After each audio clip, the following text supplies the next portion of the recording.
What's going on, colonist? Draco Invictus here with my take on the first main quest line in the Outer Worlds.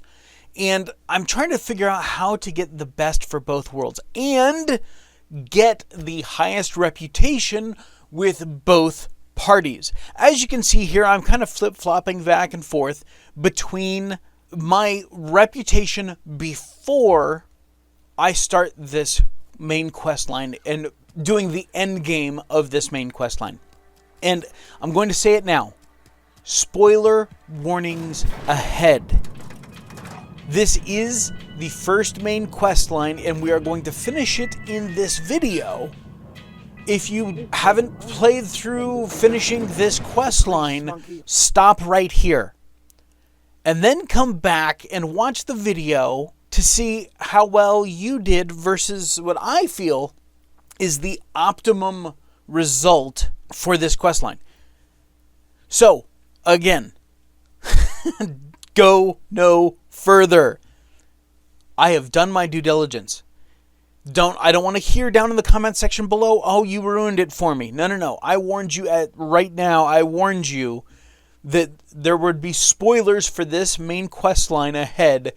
Do not watch unless you've completed this or you just don't care about the spoilers. It is the first main quest line, so it's not like I'm spoiling the end of the game for you, but irregardless. Okay, so let's get to it. So you can see, I've got a decent positive rep with both Spacer's Choice and with the Deserters.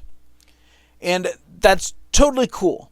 My question is, can we get awesome rep with both groups, make both groups totally happy, and come out with the best result? Because let me tell you, in my first two public playthroughs, my sniper playthrough, which is a full-length playthrough, which I don't even think I've actually gotten this far in the playthrough. So I'm not going to tell you what I chose in that video.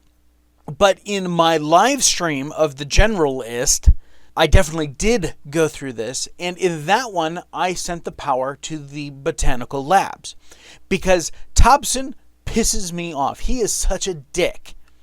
And we're going to go through his little conversation thing here. And I'm not going to comment on everything. I'm just going to let it kind of play through. I'll play just the pertinent parts that have to do with this quest line, not him just rambling on like I'm doing now.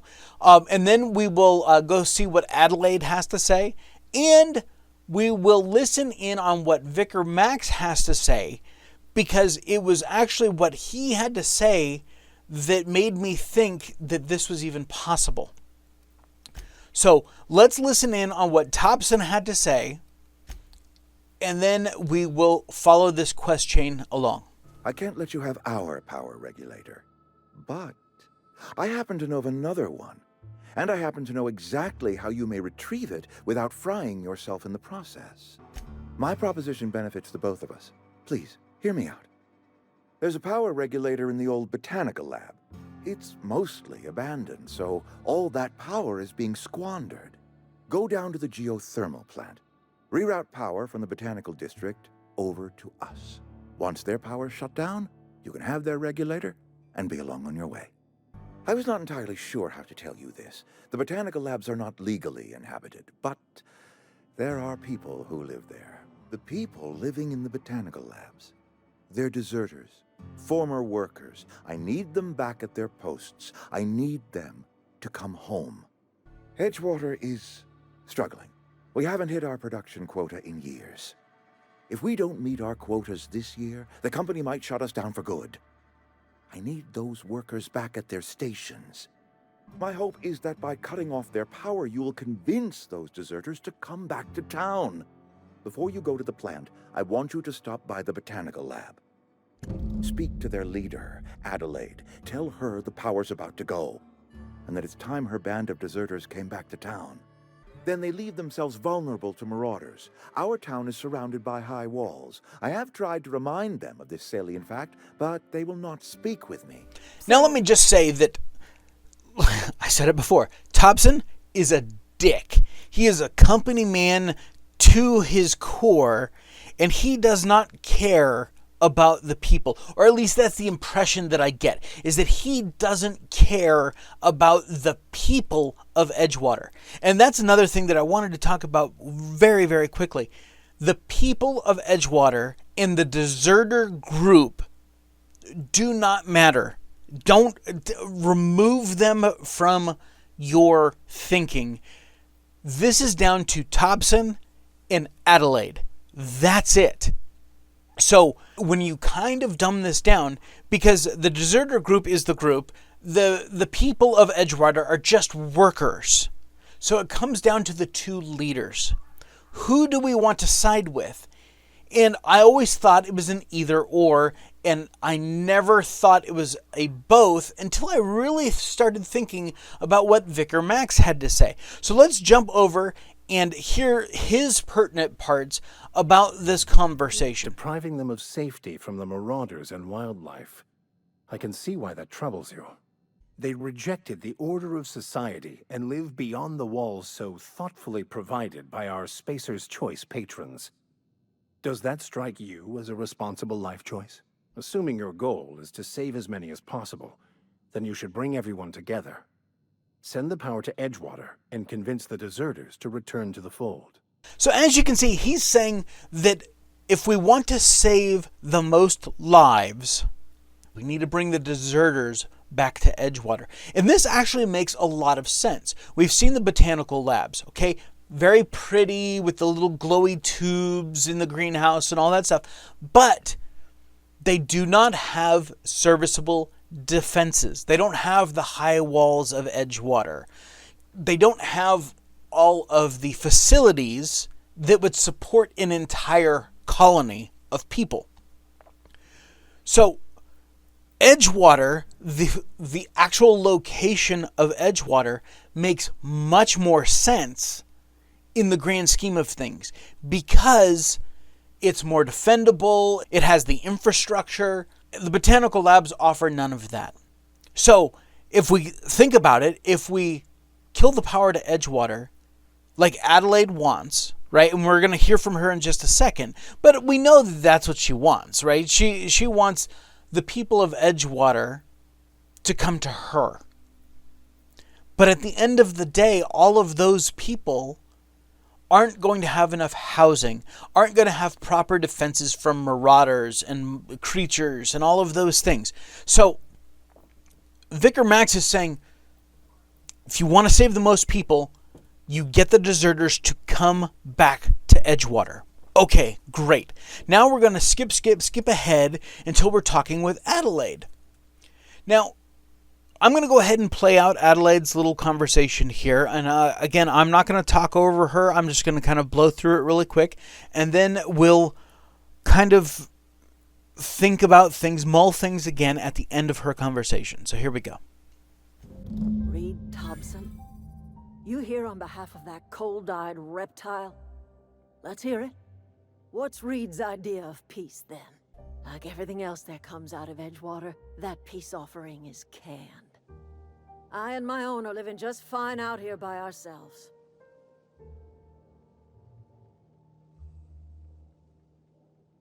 You're doing this for Reed? Why? Cannery's got a regulator. You want ship parts, you ought to rip them out of the cannery's guts and leave us be.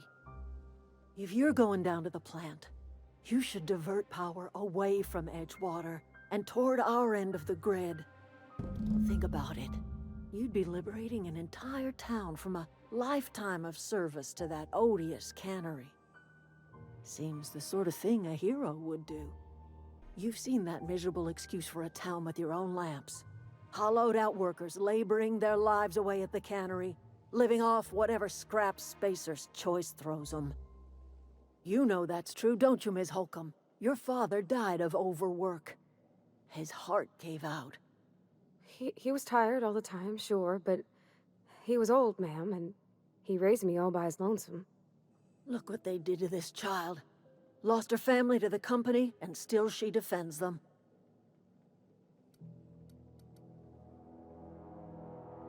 I'm all right. I ain't so fragile. That was unkind of me. I'm sorry, dear.